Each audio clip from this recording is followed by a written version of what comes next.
मी तर ऐकणार नाही, कारण की मी सत्य बोलणार आहे. मी तुमचा समोर एक छोटा कार्यकर्ता असेल, परंतु सत्य परिस्थिती अशी आहे का मराठा बांधवाच्या भावनेला कुठेही तडा जाऊ देत नाही एकनाथ शिंदे साहेब. मी काम केलेलं आहे म्हणून मला माहिती आहे.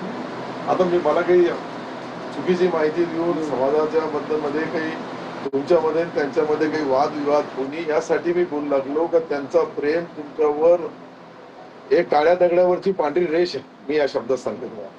मी इतका बी एवढा नाही हो, 42 वर्ष झाली मला राजकारणामध्ये. पण त्या माणसाच्या याच्यामध्ये कुठेही मराठा समाजाच्या प्रत्येक गोष्टीला त्यांनी सहानुभूतीपूर्वक विचार करूनच न्याय दिला. तुम्ही 2.5 वर्षाची पुरी निर्णय पाहता, तुमच्या समोर आहे, तुमच्या समोर आहे, असं काही लपवलेली बी नाही. आणि तुम्ही माझ्यापेक्षा हुशार आहे. मला माहितच आहे, जाहीर बोललो पंचायत नेते. आता फडणवीस साहेबाला सुद्धा जाहीर बोललो होतो आम्ही. 1 वर्षभर एक शब्द बोललो नाही, दिलं म्हणलं त्या माणसाने यादी. हो नाही, आताही देतील ते. आम्ही देणारच तुम्ही फक्त शब्दामुळे कोणाचेही तुमच्या शब्दाला फार किंमत आहे. तुमच्या तोंडातून एक शब्द निघाला तर पुऱ्या राज्यामध्ये तो म्हणजे इतक्या आक्रमकतेने तुमचा शब्द जातो, आज राज्याच्या कोणत्याही पुढाऱ्याच्या तोंडातून निघत नाही. म्हणून आपण ही भावना सरकारशी वाटाघाटी करून जे काही असेल, तुम्हाला मी कधी बोलणार नाही की तुम्ही उपोषण करू नका, तुम्ही आंदोलन करू नका. पण मी मुंबईच्या बाबतीत बोलत का मुंबईमध्ये दोन्ही समाज गेले, ओबीसी आणि मराठा, काय हाल होते ते मुंबईचे. नाही नाही, हा बस बस बस, दोघांनी बी इथेच राहावं, दोघांच्याही समाजाला, ओबीसीला बी न्याय मिळावं, तुम्हालाही न्याय मिळावं या अपेक्षेने सरकारमधला मी एक आमदार या नात्याने मला तो बोलण्याचा अधिकार आहे तितका, आणि मी ते प्रयत्न करेल. शेवटी मी त्यांच्या वतीने नाही आलो, मी पहिलेच बोललो तर मी तुमचा एक पारिवारिक सदस्य. कधी येतो मी आणि हक्काने येतो. हक्क आहे म्हणून येतो, ना तर नाही कधी यांनाही सांगितलं कोण पाय ठेवून आपल्या जमिनीवर. तुम्ही मोठ्या मनाने आमच्या अशा छोट्या कार्यकर्त्याशी चर्चा करतात, चांगल्या पद्धतीने आम्हाला मार्गदर्शन करतात. तुमची जी मागणी आहे ती बी रास्त आहे. मी काही बोलणार नाही की तुमची मागणी खरी आहे का चुकी आहे, हे तर काही शब्द बोलतोच नाही. मला स्पष्ट शब्द आहे का सरकारमध्ये तुमच्या दोघांमध्ये समन्वय निश्चित होईल. मी अनेक वर्षाचा राजकारणी आहे. फक्त तुमची तब्येत सांभाळून तुम्ही उपोषण आंदोलन करायला हवं. तुम्हीच नाही तर काय मग. मला माहित आहे आपण किती राज्य पाहिले साहेब, आपण किती नेते पाहिले. आपण जोपर्यंत नेता असतो तोपर्यंत त्याला पूर्ण वेटेज असतं. आणि एकदा एखाद्या घरामध्ये करता गेला तर घर उद्ध्वस्त होतो, करता गेला तर घर उद्ध्वस्त होतो. तुम्ही तर आज समाजाच्या सर्व भावना समजून जीवाचा रान करणारे एक नेते आहेत, एक संघर्ष करणारे योद्धा आहेत. पण तुमची बी तब्येत आमच्या सारख्या कार्यकर्त्याने बी सांभाळण्यासाठी हात जोडून तुम्हाला विनंती करायलाच पाहिजे. मी नाही, आमचे जितके सर्व पक्षी, सर्व जाती, सर्व धर्मी लोकांनी तुम्हाला बोलून आणि ह्या विषयाला सरकारच्या चर्चेतून मार्ग काढा. शेवटी चर्चेमधूनच मार्ग निघेल. दादा कसं निघेल तुम्ही बोला. 2000 बसते खाली. अरे नाही दादा, हे दोघंही तुमच्या फेवर मध्ये. मी तुम्हाला गॅरंटी सांगतो, मी दोघांच्या सोबत काम केलेलं आहे ना. मी तर आज काही मंत्री नाहीये, परंतु सत्य परिस्थिती पूर्ण हे बी आपल्याला शब्द, मला कोणी काय शिव्या देईल बाहेर, मला त्याला मी घाबरत नाही. परंतु सत्य बोलावं लागेल, सत्यता ही मांडावं लागेल. नाही तर सत्य आपण बी ऐकून नाही बोललो त्याचा अर्थ काय निघेल.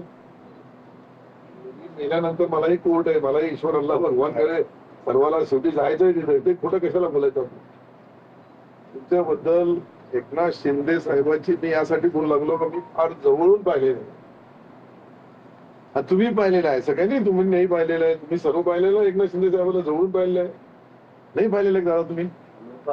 इतके स्वार्थी नाही भाई, 1 रुपयाचं निघा नाही. त्याच्याबद्दल सांगितलं कधी ना साहेबाला ना कोणाला. अरे दादा, त्याच्याबद्दल कोणी असा मायनस झिरो बी तुमच्यावर बोट टाकू शकत. एकच भाव केल्यावर मला नाही सर माझी तळपाय जागच मग गेली की तुम्ही गरीबाचं कसं वाटायला.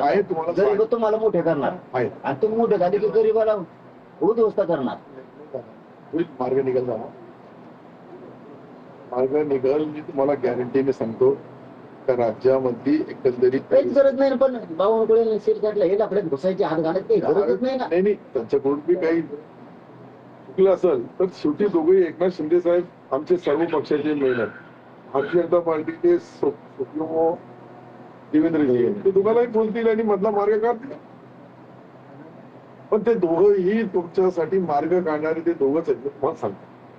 शेवटी सरकारमधून आज जे सत्तेवर आहे, तुम्ही मागणी म्हणून समाजाच्या भावना मांडू लागले, दुसऱ्या समाजावर अन्याय न होता बोलू लागले, तर या सर्व गोष्टी ज्या जुळवाजुळवी चालू आहे याच्यामध्ये तुमचा शब्द महत्वाचा आहे.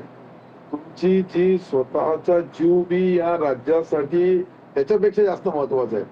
मला समाजाच्या बद्दल तुम्ही ठीक आहे, आता समाजाच्या ती लढाई लढू लागले, परंतु शेवटी तुमच्या जीवाचाही पाहतो. त्यावेळेस मी पाहिलं एकनाथ शिंदे साहेब, त्यावेळेस मी तुमच्याबद्दल ज्यावेळेस तुम्ही संघर्ष करत होते त्याबद्दल तुमच्या जीवाचा एक एक गोष्टीची सर्व माहिती घेतली, कारण आम्ही त्याच्यासोबतच राहिलो त्यावर लगेच कळतं ना माणसाला, असं कळत कळत नाही. त्यांनी जीव लावला आणि नाकारला नाही, पण समाजाने इतका जीव लावला त्यांना. आहे ना, पण समाज आहे आहे बरोबर.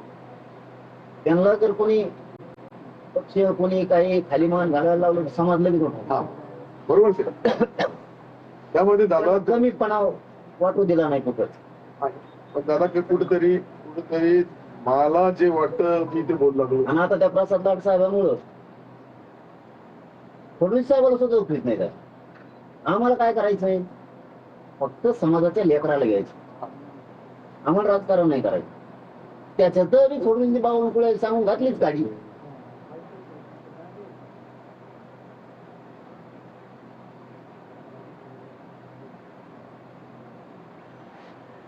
तरी पण गप्प कसं बसणार आम्ही. नाही आपल्याला रक्तात ते की मराठ्यांचं वाटोळ होताना जगायचं बघायचं नाही होऊ शकत आपण. समाजाशी दगा करून नाही जगू शकत आपण कधी.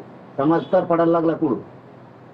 आणि मी सरकार संघ मित्रत्व निभावलं, माझ्याकडून नाही होऊ शकत. नाही मित्रत्व फडणवीस साहेब आम्ही सुद्धा येणार आहेत मुंबईला. वर्षावर खुशी मग आता वर्षा आमची नाही, वर्ष सगळेच आपली वर्षा बांगला बरं का. त्यांनी बसून द्यावं, काय अडचण. फडणवीस साहेब आमचे, मुंबई आमची, त्यांनी बसून द्यावं. तुमचा हक्क पुऱ्या देशामध्ये, जो देशामध्ये तुम्ही प्रमुख एक समाजाचे नेतृत्व करणारे एक योद्धा आहेत. आम्ही जर फडणवीस साहेबाला आमचे म्हणतो तर वर्षभर बसून द्यायला हरकत काय. तुमच्या खाली अडचण नाही करीत, खोलीत नाही बसत, मी वर बसलो स्लॅबवर. तुमच्या पाणी वर टाकीचं पाणी किती झालं मी भरीन मोठं बसून. फडणवीस साहेब आणि देवेंद्रजी असं, एकनाथजी असं, हे निश्चित मार्ग काढतील. माझी तुम्हाला इतकीच विनंती आहे, फार एकनाथजीने आमच्या नाही साहेब, मी तुम्हाला गॅरंटी जीव लावला फडणवीस साहेबांनी. मला ना एवढा नाराज आहे साहेब, दोघंही तुमच्या साहेबांना लय जीव लावला. साहेब दोघंही तुमच्या विरुद्धाने, मी तुम्हाला गॅरंटीने सांगतो.